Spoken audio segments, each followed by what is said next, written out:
ਪੰਜਾਬ ਨੂੰ specifically target ਕੀਤਾ ਗਿਆ ਜਿਵੇਂ ਹੁਣ ਕਸ਼ਮੀਰ ਨੂੰ ਕੀਤਾ ਹੈਗਾ। ਸੋ ਇੱਕ ਵਰਤਾਰਾ ਹੈਗਾ, ਇੱਕ ਚੈਲੰਜ ਹੈਗਾ ਲੋਕਾਂ ਸਾਹਮਣੇ।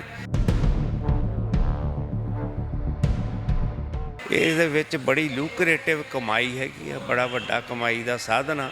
ਸੋ ਪੈਸਾ ਅਟਰੈਕਟ ਕਰਦਾ ਹੈਗਾ, ਲੋਕਾਂ ਦੇ ਮਨਾਂ ਨੂੰ ਵੀ ਕਰਦਾ, ਉਹਨਾਂ ਦੀ ਲਾਇਲਟੀਜ਼ ਨੂੰ ਵੀ ਅਟਰੈਕਟ ਕਰਦਾ ਕਿ ਉਹਨਾਂ ਦੀਆਂ ਰੂਟਸ ਬੜੀਆਂ ਡੀਪ ਪੈਨੀਟ੍ਰੇਟਿੰਗ ਰੂਟਸ ਨੇ ਅਤੇ ਉਹਨਾਂ ਦੇ ਇਨਫਲੂਐਂਸ ਜਿਹੜੇ ਆ ਗੌਰਮੈਂਟਸ ਤੱਕ ਜਾਂਦੇ ਨੇ, ਕਿਉਂਕਿ ਪੋਲੀਟੀਸ਼ੀਅਨਸ ਦੀ ਇਨਵੋਲਵਮੈਂਟ ਬਾਰੇ ਬਾਰ-ਬਾਰ ਜ਼ਿਕਰ ਹੋ ਰਿਹਾ ਹੈ।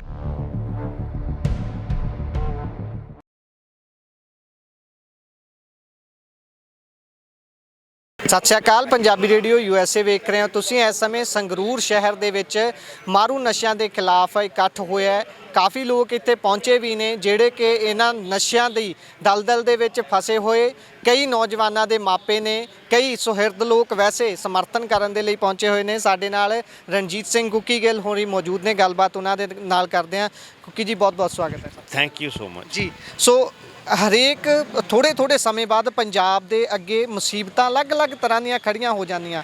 ਕੋਈ ਸਮਾਂ ਸੀ ਜਦੋਂ ਘਰਾਂ 'ਚੋਂ ਕੱਢ ਕੇ ਨੌਜਵਾਨ ਸਿੱਖਾਂ ਦਾ ਕਤਲੇਆਮ ਕੀਤਾ ਜਾ ਰਿਹਾ ਸੀ। ਅੱਜ ਅਸੀਂ ਆਪਣੇ ਧੀਆਂ ਪੁੱਤਾਂ ਨੂੰ ਬਚਾਉਣ ਦੀ ਲੜਾਈ ਦੇ ਲਈ ਆਪ ਸੜਕਾਂ 'ਤੇ ਉਤਰ ਰਹੇ ਹਾਂ ਕਿ ਇਹ ਕਿਸੇ ਤਰੀਕੇ ਬਚ ਜਾਣ। ਸਪੈਸੀਫਿਕਲੀ ਜੇ ਪੰਜਾਬ ਦੇ ਸੰਦਰਭ 'ਚ ਦੇਖੀਏ ਕਿ ਪੰਜਾਬ ਸੱਚੀ ਮੁੱਚੀ ਕਿਸੇ ਤਰੀਕੇ ਦੇ ਟਾਰਗੇਟ 'ਤੇ ਹੈ ਜਾਂ ਫਿਰ ਸਿਰਫ ਇਹ ਨੋਰਮਲ ਵਰਤਾਰਾ ਹੀ ਹੈ, ਇੰਝ ਹੁੰਦਾ ਹੀ ਹੈ? ਨਹੀਂ, ਪੰਜਾਬ ਨੂੰ ਸਪੈਸੀਫਿਕਲੀ ਟਾਰਗੇਟ ਕੀਤਾ ਗਿਆ ਜਿਵੇਂ ਹੁਣ ਕਸ਼ਮੀਰ ਨੂੰ ਕੀਤਾ ਹੈਗਾ। ਸੋ ਇੱਕ ਵਰਤਾਰਾ ਹੈਗਾ, ਇੱਕ ਚੈਲੰਜ ਹੈਗਾ ਲੋਕਾਂ ਸਾਹਮਣੇ।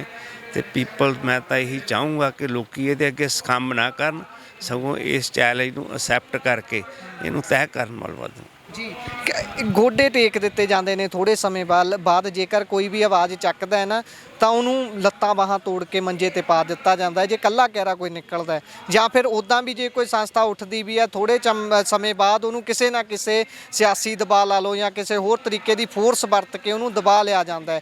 ਇਹ ਇੰਨਾ ਨੈਕਸਸ ਤਕੜਾ ਹੋਣ ਦੇ ਪਿੱਛੇ ਵੀ ਤਾਂ ਕਿਸੇ ਦਾ ਹੱਥ ਹੋਊਗਾ। ਕਿੱਦਾਂ ਤਕੜਾ ਹੋ ਸਕਦਾ ਪੰਜਾਬ ਦੇ ਵਿੱਚ? ਇਹ ਤਾਂ ਆਪਾਂ ਸਾਰਿਆਂ ਨੂੰ ਪਤਾ ਵੀ ਇਹ ਨੈਕਸਸ ਆ, ਪੁਲਿਸ ਆ, ਪੋਲੀਟੀਸ਼ੀਅਨਸ ਆ, ਅਤੇ ਜਿਹੜਾ ਡਰੱਗ ਦਾ ਧੰਦਾ ਕਰਦੇ ਨੇ ਇੱਕ ਨੈਕਸ ਹੈ, ਕਿਉਂਕਿ ਇਹਦੇ ਵਿੱਚ ਬੜੀ ਲੂਕਰੇਟਿਵ ਕਮਾਈ ਹੈਗੀ ਆ, ਬੜਾ ਵੱਡਾ ਕਮਾਈ ਦਾ ਸਾਧਨ ਆ। ਸੋ ਪੈਸਾ ਅਟਰੈਕਟ ਕਰਦਾ ਹੈਗਾ, ਲੋਕਾਂ ਦੇ ਮਨਾਂ ਨੂੰ ਵੀ ਕਰਦਾ, ਉਹਨਾਂ ਦੀ ਲਾਇਲਟੀਜ਼ ਨੂੰ ਵੀ ਅਟਰੈਕਟ ਕਰਦਾ। ਸੋ ਇਸ ਕਰਕੇ ਇਸ ਚੀਜ਼ ਨੂੰ ਟੈਕਲ ਕਰਨ ਲਈ ਪਹਿਲੇ ਤਾਂ ਜਾਗਰਤਾ, ਜਿਸ ਤਰ੍ਹਾਂ ਅਸੀਂ ਹੁਣ ਕੋਸ਼ਿਸ਼ ਕੀਤੀ ਹੈ ਸੰਗਰੂਰ 'ਚ, ਇਸ ਤਰ੍ਹਾਂ ਦੀ ਆਪਾਂ ਨੂੰ ਮੁਹਿੰਮ ਜਿਹੜੀਆਂ ਨੇ ਹੋਰ ਵੀ ਸ਼ਹਿਰਾਂ ਅਤੇ ਪਿੰਡਾਂ ਵਿੱਚ ਚਲਾਉਣੀਆਂ ਪੈਣਗੀਆਂ। ਇੱਕ ਹੋਰ ਗੱਲ ਹੈ ਇੱਥੇ, ਜਿੱਦਾਂ ਕਹਿ ਤਾਂ ਦਿੱਤਾ ਜਾਂਦਾ, ਜਿੱਦਾਂ ਹੁਣ ਤੁਸੀਂ ਕਹਿ ਰਹੇ ਹੋ ਕਿ ਇਸ ਤਰੀਕੇ ਦੀ ਜਾਗ੍ਰਿਤੀ ਲੋਕਾਂ ਦੇ ਵਿੱਚ ਆਉਣੀ ਚਾਹੀਦੀ ਹੈ, ਫਿਰ ਇੱਥੇ ਕੋਈ ਤਬਦੀਲੀ ਆ ਸਕਦੀ ਹੈ।